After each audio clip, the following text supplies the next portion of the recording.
John Harris stared out his living room window, his weathered hands wrapped around a lukewarm cup of coffee. The quiet suburban street stretched before him, unchanging and predictable. At 50, he'd settled into a routine that felt more like a rut with each passing day. The clock on the mantel ticked away, its steady rhythm a reminder of time slipping by. John sighed, setting down his mug and grabbing his worn gardening gloves. At least the roses needed tending. Outside, the summer sun beat down on his balding head as John knelt in the dirt. He'd just begun pruning when a moving truck rumbled down the street, stopping at the house next door. Curious, John peered over the fence. "New neighbors," he muttered to himself. It had been years since anyone new had moved to Maple Drive. As John watched, movers began unloading odd-looking furniture and strange pulsating orbs, his brow furrowed in confusion. Just then, a figure emerged from the truck that made John's jaw drop. She was tall, easily over 6 feet, with limbs that seemed too long and graceful to be human. But it was her skin that truly stunned him. It shimmered and glowed with an otherworldly light. As she turned, John caught a glimpse of her eyes, a mesmerizing deep violet that seemed to look right through him. John ducked behind the fence, heart racing. An alien, an actual extraterrestrial, had just moved in next door. "John, you all right over there?" He jumped at the sound of his elderly neighbor's voice. Mrs. Peterson peered at him from her porch, concern etched on her face. "Fine, just fine," John called back weakly. "Did you see—" Mrs. Peterson nodded, her eyes wide. "I've never seen anything like it. Do you think we should call someone?" Before John could answer, a melodic voice floated over the fence. "Hello, neighbors. I am Tani. I hope I'm not disturbing anyone with my arrival."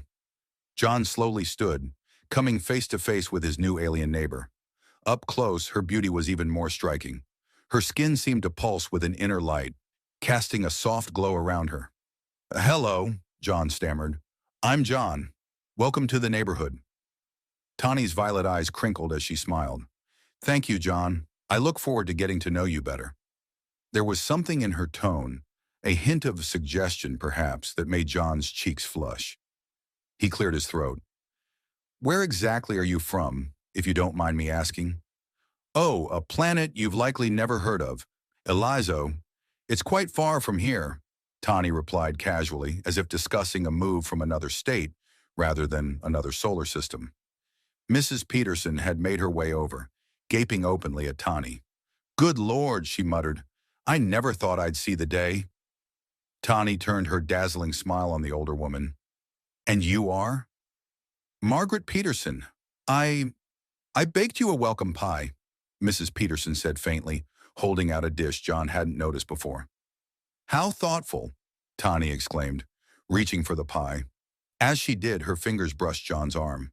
A jolt of electricity seemed to pass between them, making John gasp. Tani's eyes locked onto his, a knowing look passing over her face. "I do hope we'll become good friends, John," she purred. John swallowed hard, unsure how to respond. This was certainly not how he'd expected his day to go when he woke up this morning. As the days passed, John found himself constantly distracted by his new neighbor. He'd catch glimpses of Tani through his window, her graceful form moving about her yard or lounging on her porch. More than once, he'd looked up to find her watching him with those mesmerizing violet eyes. Their interactions started small, a wave over the fence, a brief good morning as they collected their mail. But soon Tani began seeking John out more frequently. One afternoon, as John watered his garden, Tani appeared at the fence. "Your flowers are lovely," she said, her voice like music. "On Elizo, we have plants that sing when they bloom. Perhaps I could show you sometime?" John nearly dropped the hose. "That sounds incredible," he managed. "I'd like that." Tani's smile widened. "Excellent. It's a date then." Before John could process her words, she was gone, leaving him flustered and more than a little intrigued. The next day, John was trimming his hedges when he heard a commotion from Tani's yard. Peering over the fence, he saw her struggling with what appeared to be a large pulsating plant. "Need a hand?" he called out before he could stop himself. Tani looked up, relief evident on her face. "Oh, John!" "Yes, please, this lumina bush is being quite stubborn." John made his way into her yard, eyes widening at the alien flora surrounding him. The plant Tani was wrestling with seemed to glow from within, its leaves shimmering with an iridescent sheen. "What exactly do you need me to do?" John asked, approaching cautiously. Tani gestured to a spot behind the plant. "If you could just hold it steady while I replant it, that would be wonderful." John nodded, moving into position. As he gripped the plant's trunk, a warm, tingling sensation spread through his hands. He gasped, nearly letting go. "Oh, don't mind that," Tani said with a laugh. "It's just saying hello."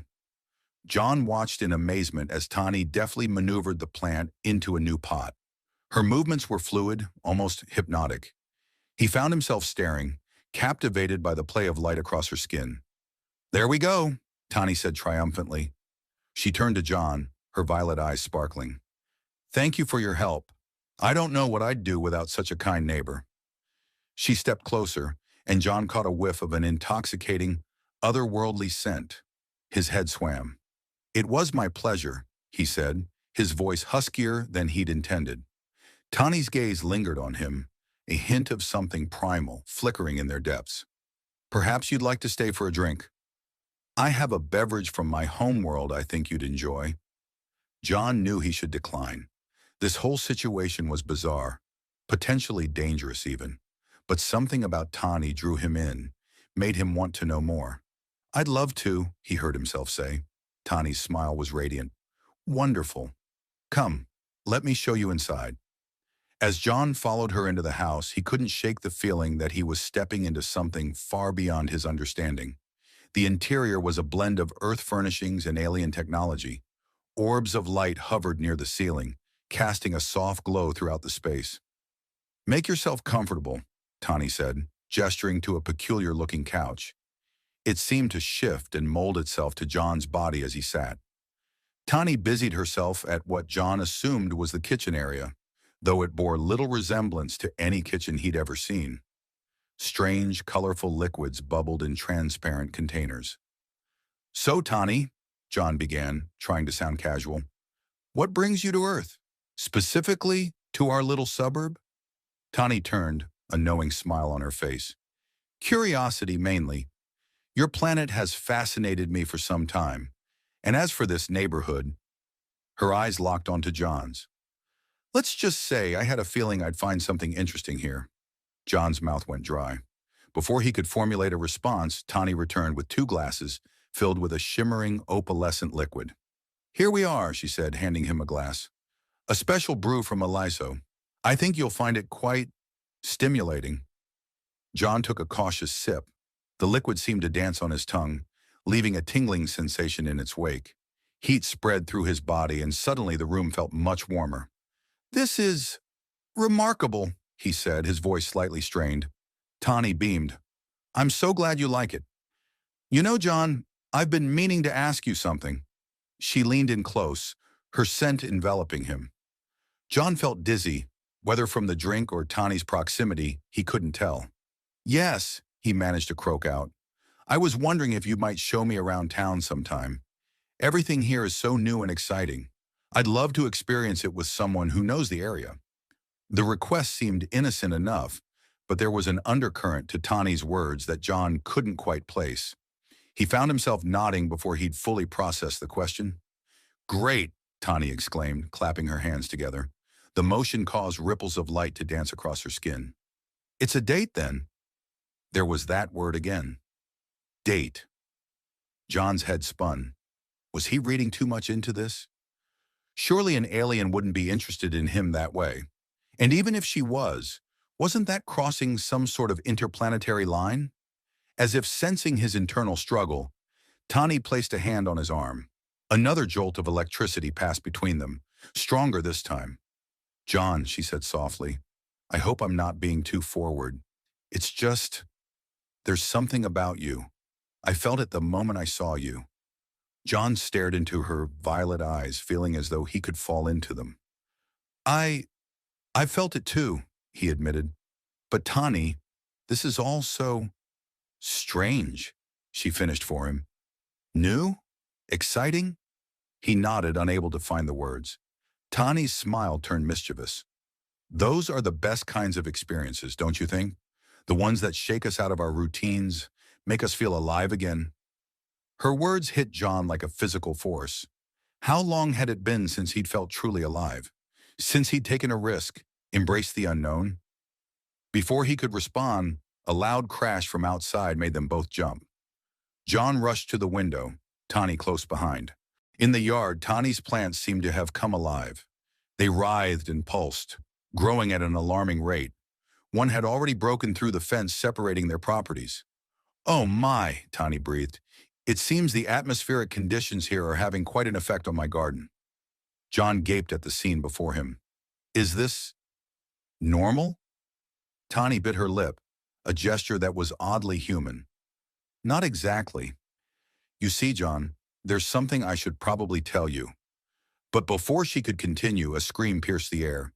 Mrs. Peterson stood at the edge of her yard, staring in horror at the alien flora invading her prized petunias. "What in God's name is happening?" she shrieked. John looked from Mrs. Peterson to Tani, then back to the chaos in the yard. His quiet, predictable life had been turned upside down in a matter of days. And somehow he realized he didn't mind one bit. Tani's hand found his, her touch sending sparks through his body. "Perhaps we should go calm the neighbors," she suggested. "And then, John, we have much to discuss." As they stepped out into the yard facing the growing pandemonium, John felt more alive than he had in years. Whatever was happening, whatever Tani was about to reveal, he was ready for it.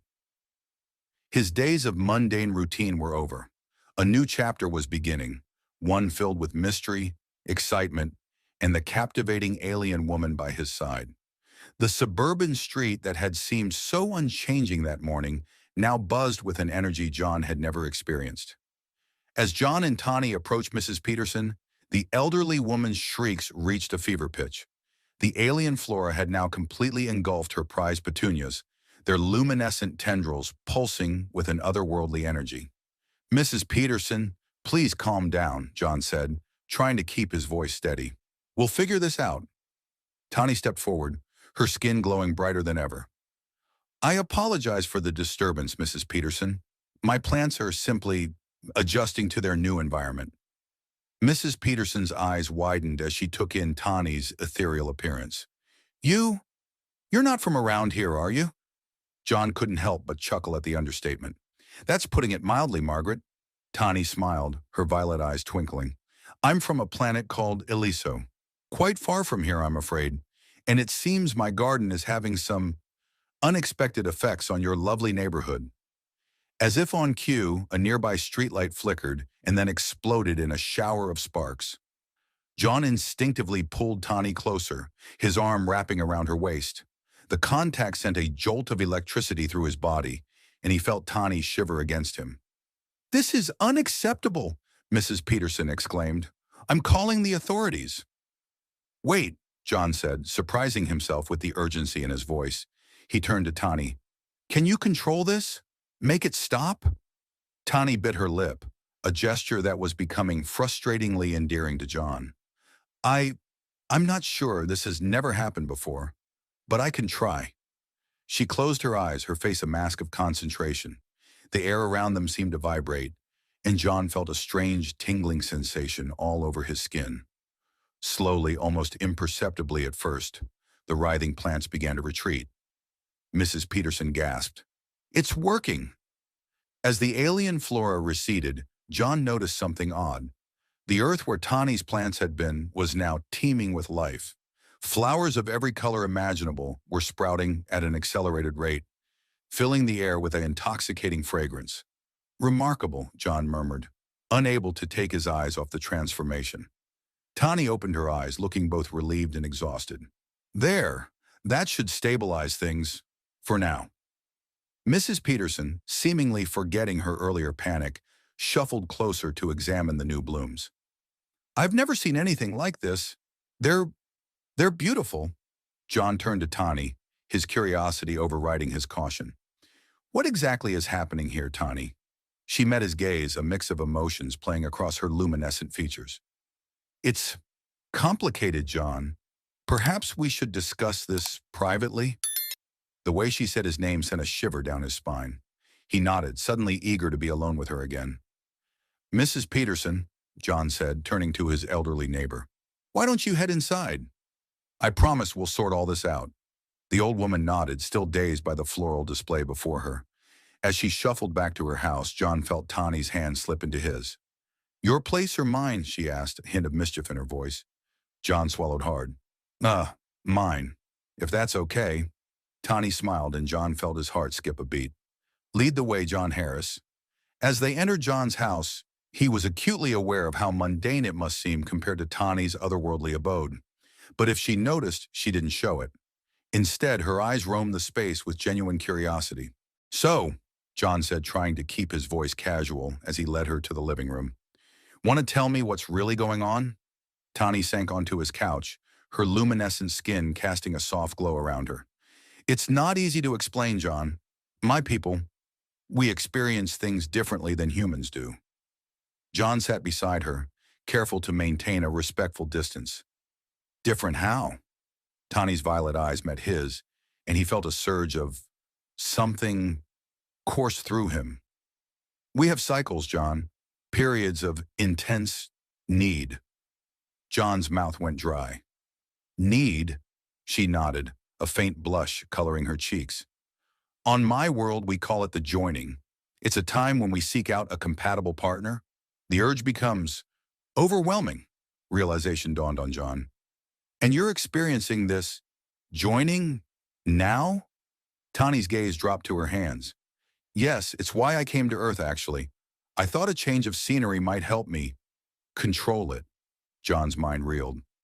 "But the plants, the lights, what does that have to do with your, cycle?"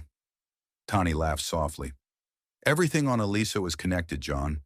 Our emotions, our physical states, they affect the world around us. Here on Earth, it seems that connection is even stronger."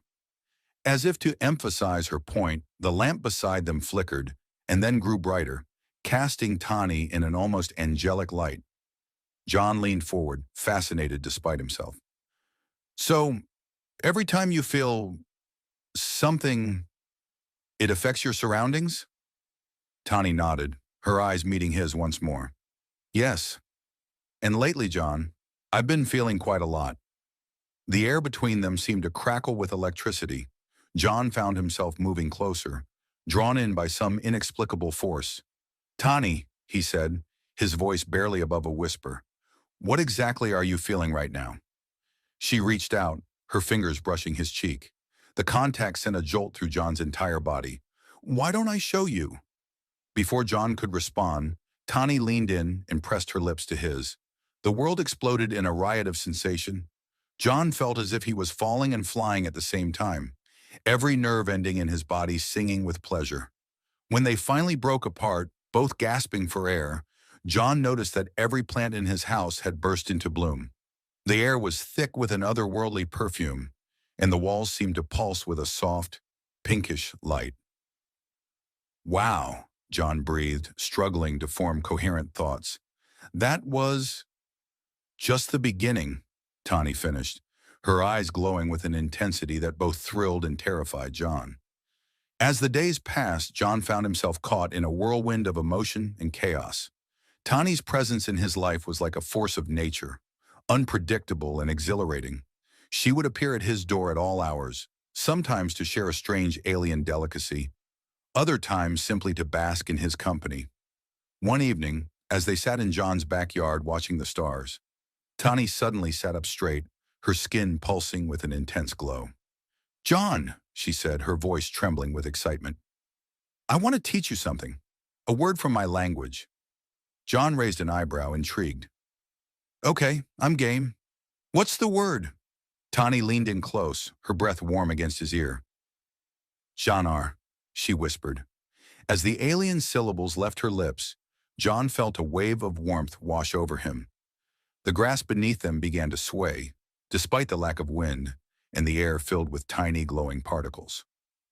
What does it mean?" John asked, his voice hoarse. Tani's violet eyes locked onto his. "It means my heart's desire." John's pulse quickened.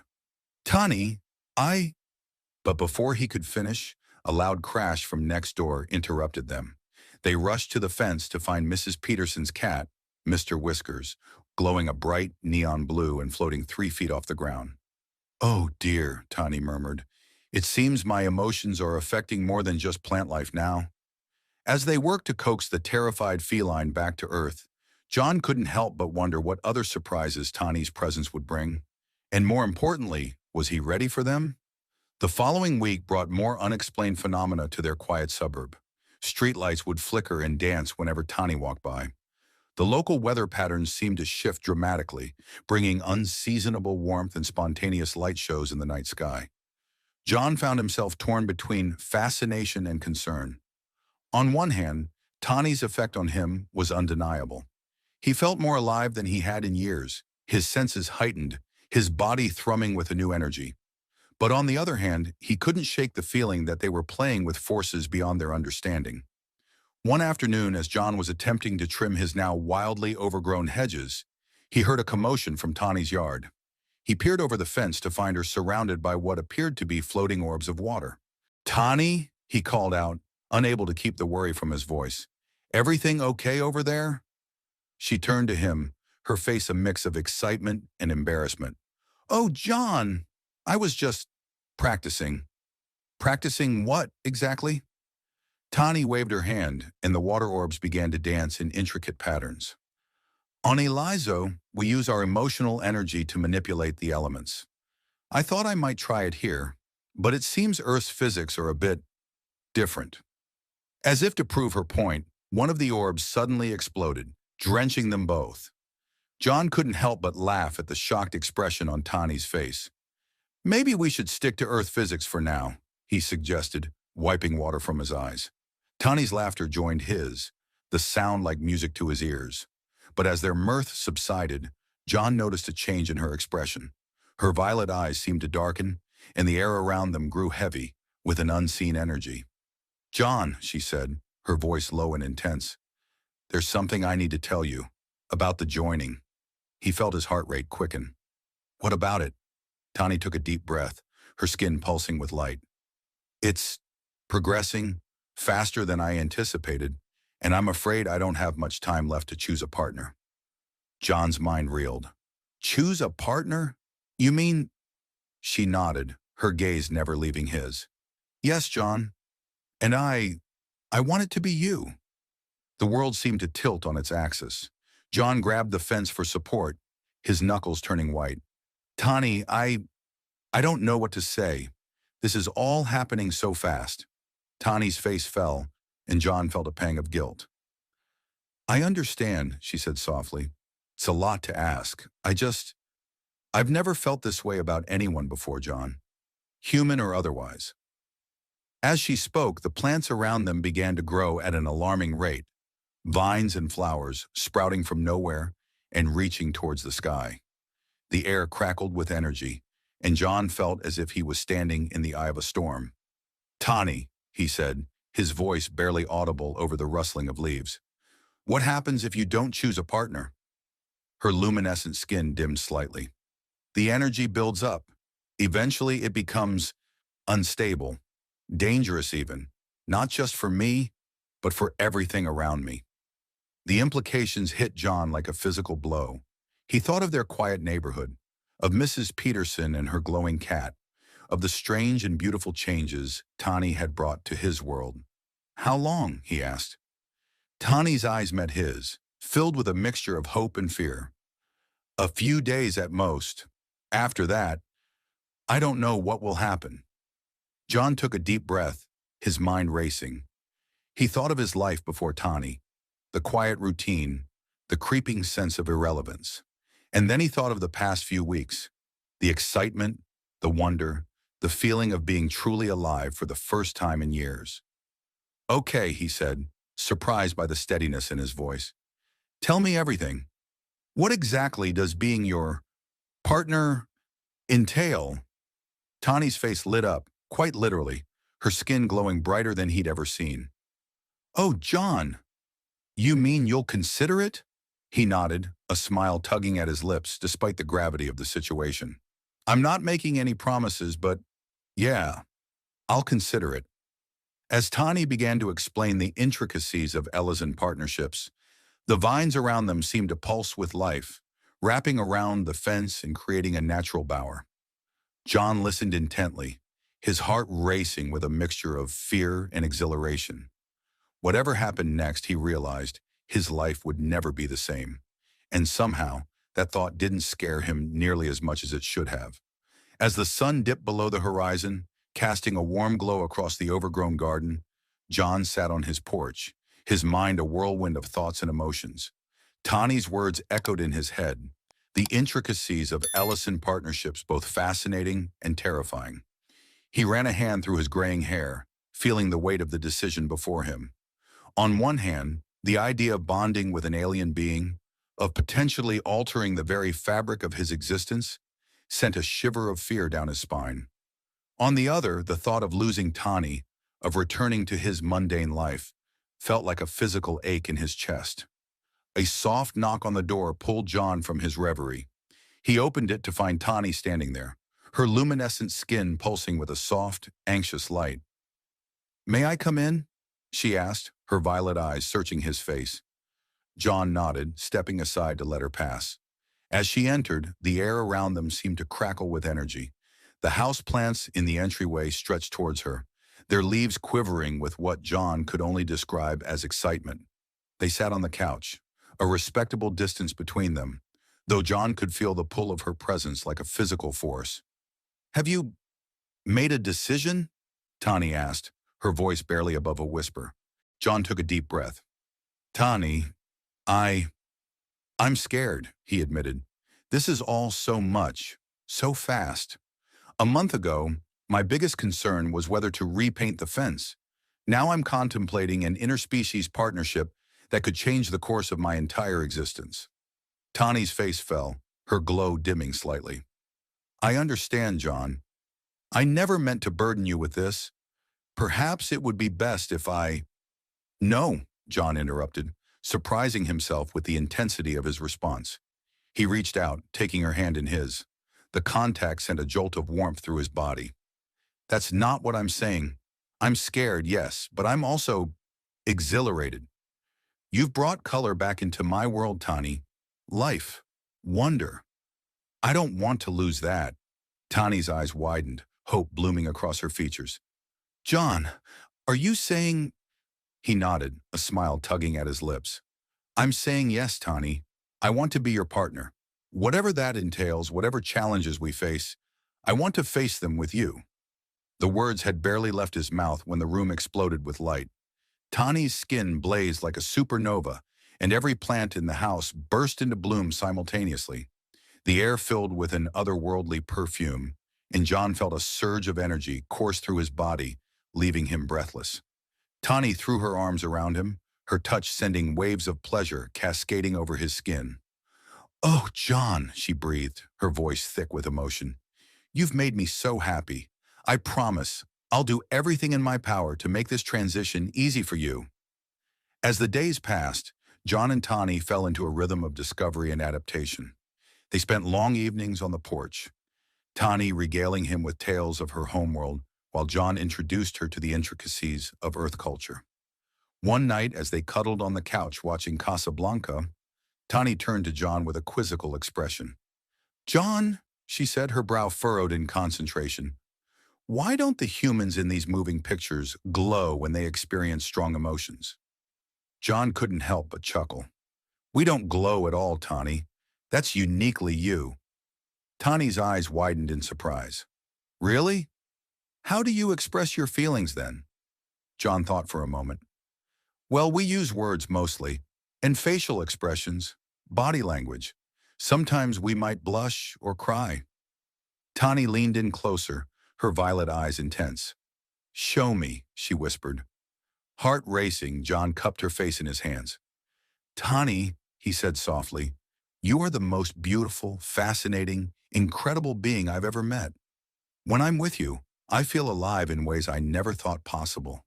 I love you." As he spoke, he watched Tani's expression change, her luminescent skin pulsing with a soft, rosy glow. Tears welled up in her eyes, catching the light and sparkling like tiny stars. "Oh, John," she breathed, "I love you too." Their lips met in a kiss that sent shockwaves through the house. The lights flickered, the plants swayed as if caught in a breeze, and John felt as if he was floating, untethered from the earth. As their relationship deepened, so did the changes in John's life. He found himself able to sense Tani's emotions, even when they were apart. Colors seemed brighter, sounds more vivid. He even swore he could hear the plants in his garden whispering to each other on quiet nights. But with these wondrous changes came challenges. The neighborhood was abuzz with rumors about the strange occurrences centered around John's house. Mrs. Peterson had taken to wearing a tinfoil hat, claiming it protected her from alien mind control. One afternoon, as John was tending to his now wildly diverse garden, he heard a commotion from the street. A group of protesters had gathered, holding signs with slogans like, "Humans only," and "Protect Earth from alien invasion." John felt a surge of anger, tempered by fear for Tani's safety. He was about to confront the group when he felt a gentle hand on his shoulder. "Let me handle this," Tani said, her voice calm but firm. She stepped forward, her skin glowing with a soft, soothing light.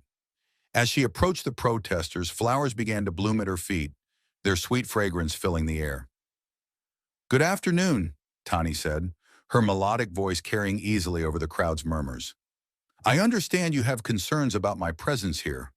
I'd like to address them, if I may." The protesters fell silent, seemingly mesmerized by Tani's otherworldly beauty. She spoke to them of peace, of cultural exchange, of the benefits her people's knowledge could bring to Earth. As she talked, the tension in the air dissipated, replaced by a sense of wonder and curiosity. By the time Tani finished speaking, the protesters had lowered their signs. Several were even asking for her autograph. John watched in awe, his heart swelling with pride and love for this incredible being who had chosen him as her partner. As the weeks passed, John and Tani's bond grew stronger. They spent hours exploring the limits of their connection, discovering new ways to communicate and share experiences. Tani taught John to manipulate the energy fields around him, starting small with making flowers bloom at will. One evening, as they lay in the backyard gazing at the stars, Tani suddenly sat up, her skin pulsing with an intense light. "John," she said, her voice trembling with excitement and a hint of nervousness. "There's something I need to tell you." He propped himself up on his elbows, concern creasing his brow. "What is it, love?" Tani took his hand, placing it gently on her abdomen. "Can you feel it?" she whispered. At first, John felt nothing. Then suddenly he sensed it, a tiny spark of energy, pulsing in time with Tani's own glow. His eyes widened in shock. "Tani, are you?" She nodded, tears of joy streaming down her luminescent cheeks. "We're going to have a baby, John, a perfect blend of our two species." The news hit John like a tidal wave of emotion. Joy, fear, excitement, and wonder crashed over him in rapid succession. He pulled Tani close, kissing her deeply as the garden around them erupted in a riot of bioluminescent blooms. The months that followed were a whirlwind of preparation and adaptation. Tani's pregnancy progressed faster than a human one, her body changing in ways that left John both fascinated and concerned. They spent countless hours researching, consulting with the few trusted scientists who knew of Tani's true nature, and preparing their home for the arrival of their interspecies child. As Tani's due date approached, the entire neighborhood seemed to hold its breath in anticipation. Even Mrs. Peterson had come around, knitting tiny, glow-in-the-dark booties for the baby. The night Tani went into labor, the sky above their house erupted in a spectacular aurora, visible for miles around. John held her hand, marveling at the strength and grace she displayed as she brought their child into the world. With a final push, in a burst of blinding light, their daughter was born. She was perfect, a tiny glowing bundle with John's dark hair and Tani's violet eyes. As John held her for the first time, he felt a surge of love so powerful it brought tears to his eyes. "What should we name her?" Tani asked, her voice tired but filled with joy.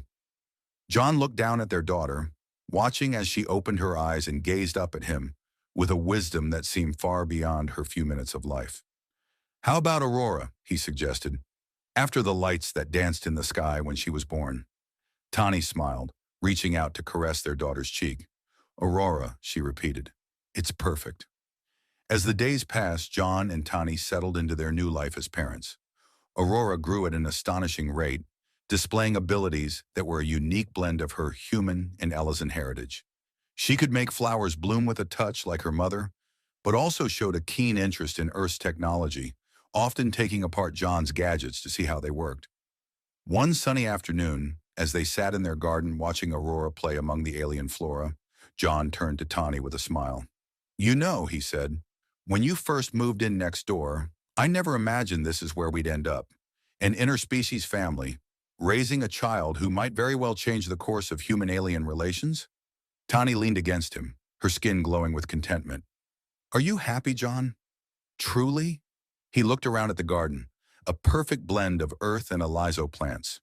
He thought of the love he shared with Tani, the wonder of watching their daughter grow. He remembered the man he had been before, lonely, resigned to a life of quiet routine, and marveled at the transformation. Happier than I ever thought possible, he replied, pulling her close for a kiss. As their lips met, Aurora giggled, clapping her tiny hands. A shower of luminescent petals rained down around them, and in that moment, John knew that this beautiful, chaotic, otherworldly life was exactly where he was meant to be. The story ends with John and Tani sitting in their transformed garden, Aurora playing at their feet. They discuss the future, the challenges they'll face as their daughter grows, the potential for her to become a bridge between their two worlds. John holds Tani's hand, marveling at how his life has changed. You know, he says, a smile playing on his lips, when I wished for some excitement in my life, I never expected it to come in the form of an alien wife and a half-Ellison daughter. Tani laughs, the sound like music. Life has a way of surprising us, doesn't it? As the sun sets, casting a warm glow over their little family, John realizes that his journey is far from over. In fact, it's only just beginning. With Tani by his side and Aurora representing the future, he knows that whatever challenges lie ahead, they'll face them together. And as the first stars begin to twinkle in the twilight sky, John feels a sense of peace and excitement wash over him. His life, once so predictable and mundane, has become an adventure beyond his wildest dreams, and he wouldn't have it any other way. Dear readers, the story of John and Tani is more than just a sci-fi romance. It's a reminder that life is full of surprises and opportunities, which can come at the most unexpected moments. Like John, many of us sometimes feel stuck in a routine, as if our best days are behind us. But this story shows that new beginnings, love, and adventures can arrive at any age and in the most unforeseen forms. It teaches us to be open to new experiences, even if they seem intimidating or strange at first. Tani entered John's life and turned his world upside down, but it was precisely these changes that brought him true happiness and gave his days meaning. This story also reminds us of the importance of accepting differences. In a world where fear of the unknown so often leads to conflict, the union of John and Tani symbolizes the potential for harmony and understanding between vastly different cultures. Let this story inspire you to be more open to the surprises life brings. Remember, sometimes the most incredible adventures start with a simple hello to a neighbor next door. Who knows, maybe your own Tani or your own John is already waiting to meet you around the corner. It's never too late to start a new chapter in your life. Be brave, be open, and may your life be as bright and full of wonder as John and Tani's garden.